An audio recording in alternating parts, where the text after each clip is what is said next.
Today we're going to be building our NFT hydroponic system, as you can see right here. We'll be showing you everything that you need to build this and be building one for you. All right, so this is everything on top. Underneath, very simple unit. We have one simple water pump. Connects to your NFT. And it's very passive. The water comes up here and just flows down the pipe back into the tote, and it's a recirculating system, so then the pump will then take that water, pump it back. All right, so everything that you need to build your NFT system. We've got our tote right here. You have 1/2-inch vinyl tubing, 5 of these 2-inch PVC elbows, 1 2-inch PVC cap. We have 1 10-foot length of 2-inch PVC pipe. We have our water pump, 1.5-inch neck cups, pipe cutter, marker to mark off all of our cuts, tape measure, and a 1.5-inch special hole drill bit and drill. We'll also need a utility knife. So we're just going to make 3 cuts.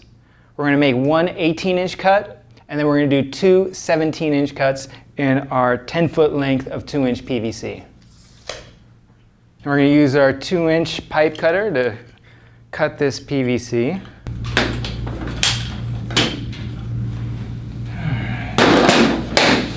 Sometimes your pipe cutters don't want to open enough to let this 2-inch pipe get in. So what you'll want to do is use the pipe right here to bend back that blade like I just did there so that you could fit that in, okay?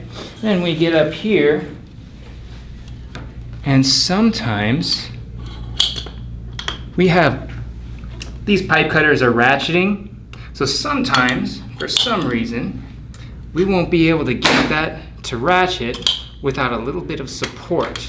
And what you would do is you would just add some support to the back of your blade here. Make sure you don't put your fingers there so you get cut. And as you're squeezing, you can add support. All right.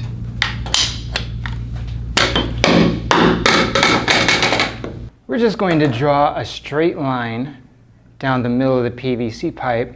That way we can space our holes appropriately, but while we're spacing those holes, we'll make sure that they're all aligned exact. So there's not one hole over here and one hole over here. We'll have one straight line. All right, so now we're ready to assemble the top portion of our NFT system. We have our 3 long pipes and our 2 connector pipes. Now what we'll do with these 3-inch connectors is we're just connecting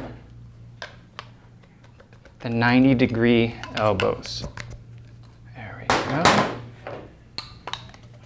There we go. Just like so. And then we'll take our 18-inch pipe, connect the end cap to one end. One elbow there.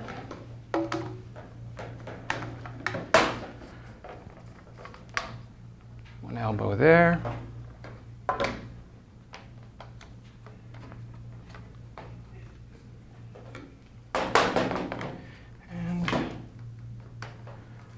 Right there.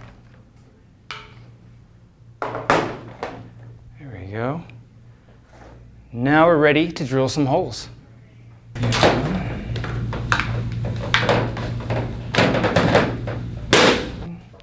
Now we're going to mark off where we need to drill the holes.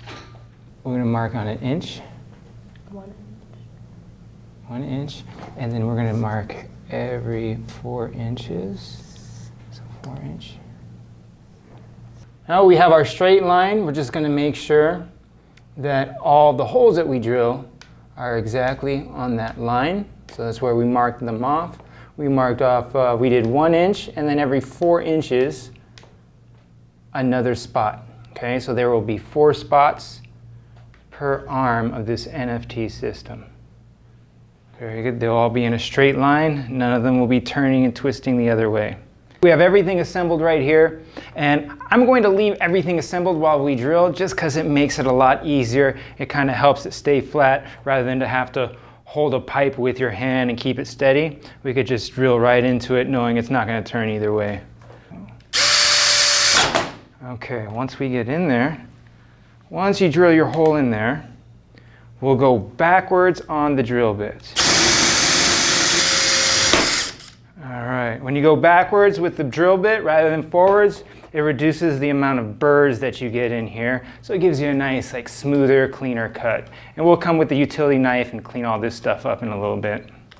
And just clean it up as much as we can so we get a really nice tight fit, and that doesn't prevent the net pots from sitting in here, right? We've got all our holes drilled in the NFT part of the NFT system. Now we're going to cut a hole in the top of the lid to our 17-gallon tote. So what we're going to do is we want a hole that's going to fit this piece right here. So we're going to measure about 2 3/4 just to play it safe. You don't want your hole to be too big, but not too small. We'll measure right here, about 2 3/4. Right there, and there we have it. We'll just connect. And right there. We have our utility knife. And take our utility knife in there. And you may have to cut in and out, work it a little bit.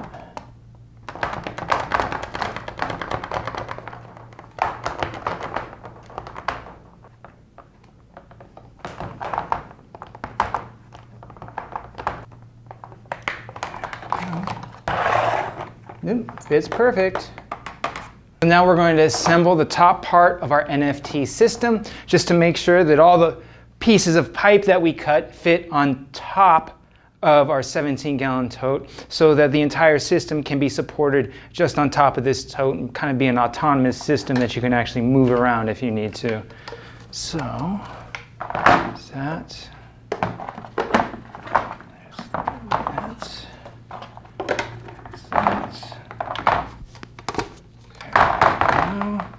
Should fit perfect.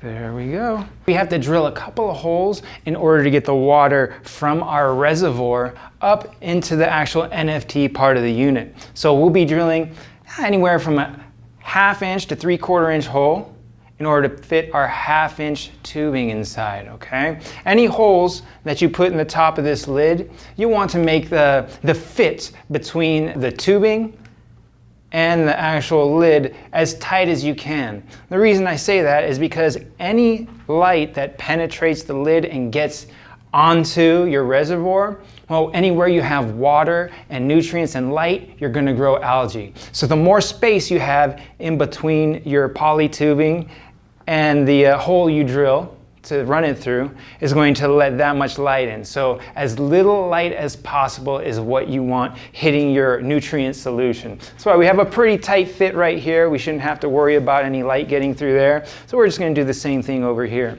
We've already drilled a 1/2 inch hole through our end cap right here. When we put this end cap on, we're just going to remember to put that hole close to the top here, so it's not down here and water can't leak out.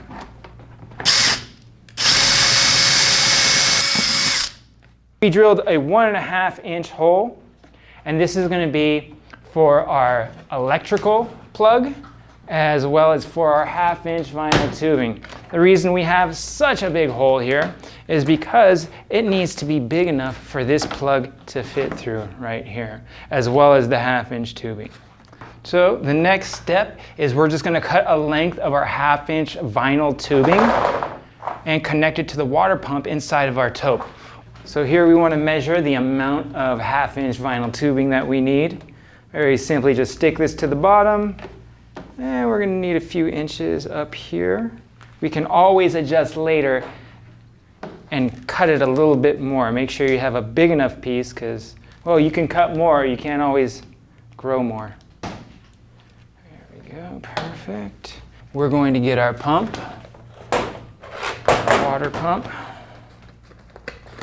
Open this guy up. All right, so we're going to need our 1/2 inch connection right there. This guy's going to go right on the end there. Beautiful. We're going to install our water pump. Our water pump's going to sit at the bottom of our unit. And through this hole right here, we're going to thread the 1/2 inch poly tubing as well as the electrical plug that goes to the pump. So one hole for both of these. Perfect. And then we will install our piping on top and connect right here. We do have a little bit of extra 1/2 inch tubing. We'll just quickly cut that, adjust, and put it right in here. We want the water to flow through all 3 pipes. So water will follow the path of least resistance. It'll go from the highest point to the lowest point. So we'll have a 1 inch spacer right here. We'll have a 2 inch spacer here, and then finally a 3 inch spacer right here. All right, so we've got our 1, 2, and 3 inch spacers. We'll place them, the smallest one goes on the last part here. And one piece, 2 inch at the second turn. And then at the very end here, the highest elevation we want is going to be our 3 inch spacer. All right, so we're going to leave these right here. If you want to be extra secure, you can fasten some zip ties and connect your 2 inch pipe to the spacer. Really not necessary. So this way we have the highest point of the system right here, and the water's just, after it comes up from the reservoir, it's just fed by gravity all the way down. There we go. Boom. Next step, we're going to insert our net pots. And depending on where you get your net pots, some of them are designed for sitting in pipes like this. They have a little spot cut out, and you'll just line that up right there. Put these in one at a time. Some of these, they come in all sorts of shapes and sizes, black and clear, and I prefer black, but we have clear right here, so that's what we're going to use. So the reason that black would be better as far as the net pots are concerned is that there would be no chance of light shining through and getting into the system. But once we have these all in here, we're going to fill them up with whatever media or substrate you're going to use. We're going to use rock wool. As you'll see here, we have these rock wool cubes, and you'll start your plants in the rock wool cubes. Once you've got some roots poking out of there, that's when they'll go into the NFT system. And those will pretty much block the light. If you notice that you have any algae growing inside the tubes here, inside your pipe, well, then you can take some stones or hydrogen clay pebbles and place them around the top if you think you're getting too much light. So the next step is to fill up our unit, our reservoir, with water, which we've already done. And then we're going to plug in our pump. So we'll plug in our pump. And we should be bringing water up from our reservoir. It should be flowing through the pipes. And I could already hear it draining. If you look into one of these holes, you should see some running water in there, which we've got right there. Perfect. This system never has to be turned off. The pump runs 24 hours a day. If you don't have water running through there, well, the plants won't have any water and they're going to die. So this is designed to be on for 24 hours. Kind of set it and forget it. You just have to check the water levels in your reservoir, make sure you don't run out of nutrient solution. That's how you build our do-it-yourself Green Our Planet NFT system. You run into problems, you have any questions, just contact us at greenourplanet.org.